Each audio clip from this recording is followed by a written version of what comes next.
Okay, so right, a little bit of context first before I actually fully get into the video with my tips and tricks for Parkrun.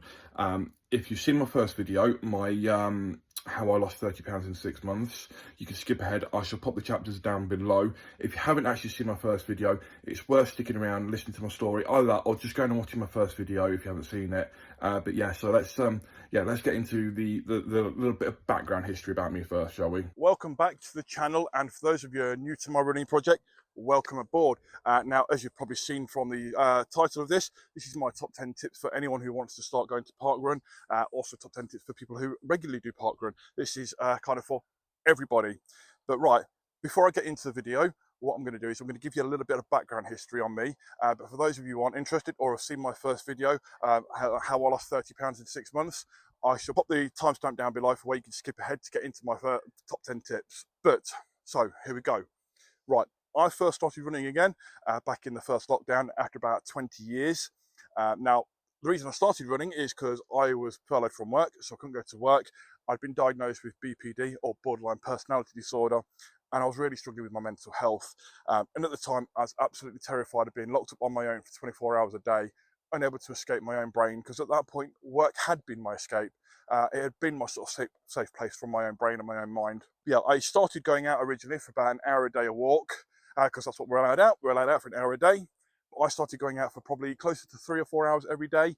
Just as I say, it was for my own safety. I couldn't afford to be locked up in my own flat with my own devices and on my own, because yeah, it was a dangerous place at the time for how bad I was. As I say, yeah, I started going out for 3 4 hours a day. I started off walking, then I started off jogging, then I started off running. And when I first went into that lockdown, I was, as I say, very, very depressed, and I was also very, very overweight. Now, by the end of that lockdown, I was a completely different person. I went from people worrying that I wouldn't even make it out the other side of lockdown alive to being 3.5, nearly 4 stone lighter, completely different person, much happier. And then when the gyms opened, I started going to the gym. It kind of sparked my love for running and fitness at that point, which I'd lost because I hadn't run, as I say, for about 20 years. When I last run before that, I was running a 5K in sub 16 minutes. Admittedly, that was a one-time thing. Usually it was sub 17, but yeah, I digress. Right, so let's get into it. So tip number one, this goes out for anyone who's like me, who doesn't like getting up in the mornings, getting up at 6 a.m. out your nice, warm, cozy, comfy bed, especially when the weather starts to get cold.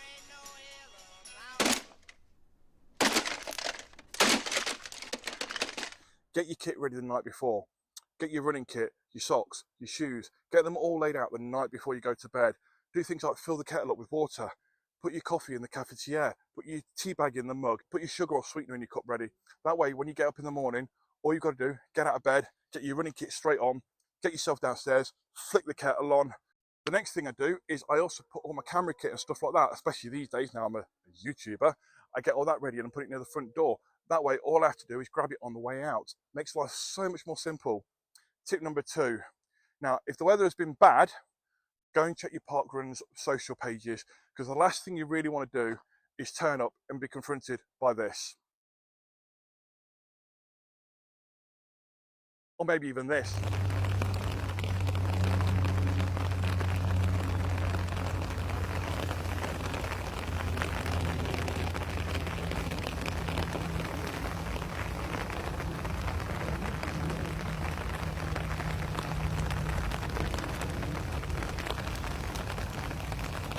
See, we have 2 local parkruns, and if one of them is flooded, I can guarantee so is the other one, because they're both intersected by the same river.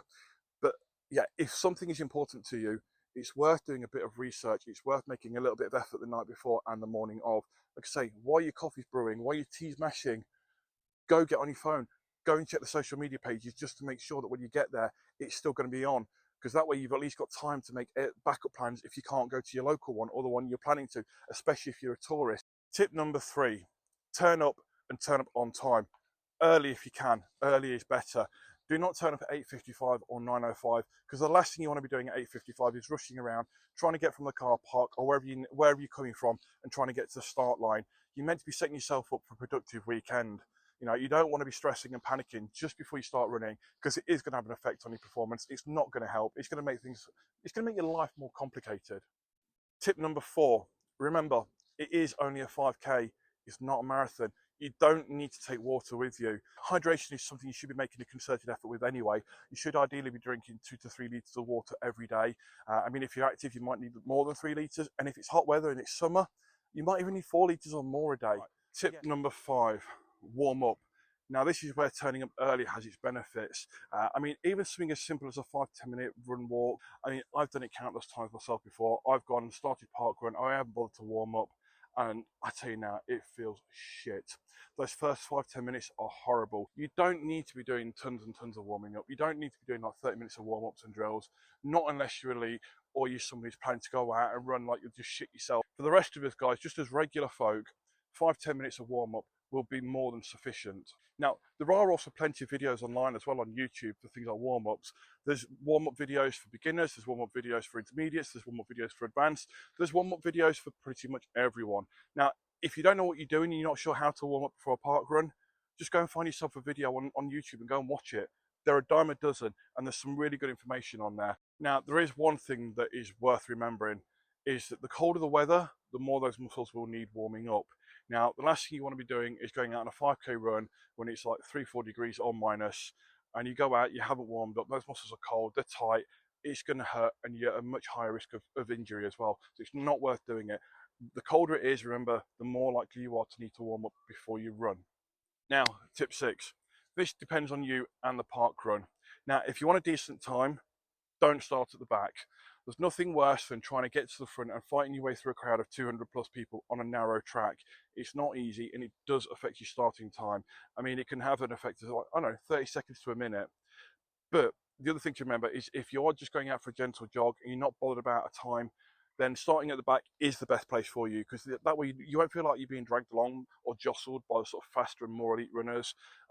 Because there's nothing more disheartening than being dragged out, feeling like you have to keep up with people and finding that after the first kilometre you're gassed and you're struggling already and you don't want to do it. Now, tip 7, turn up. In fact, that is probably the most important tip of them all, to be fair. Your journey has to start somewhere, and there's no better time than the present. Remember, when you turn up to parkrun as well, you don't have to run. You can walk. This is why on the volunteers roster, they actually have park walkers and tail walkers to make sure that everyone realises how inclusive it is, and so that you don't have to run. There's quite a lot of people actually go to parkrun who don't run it. They actually just walk the 5k. It's a good way to start a Saturday morning.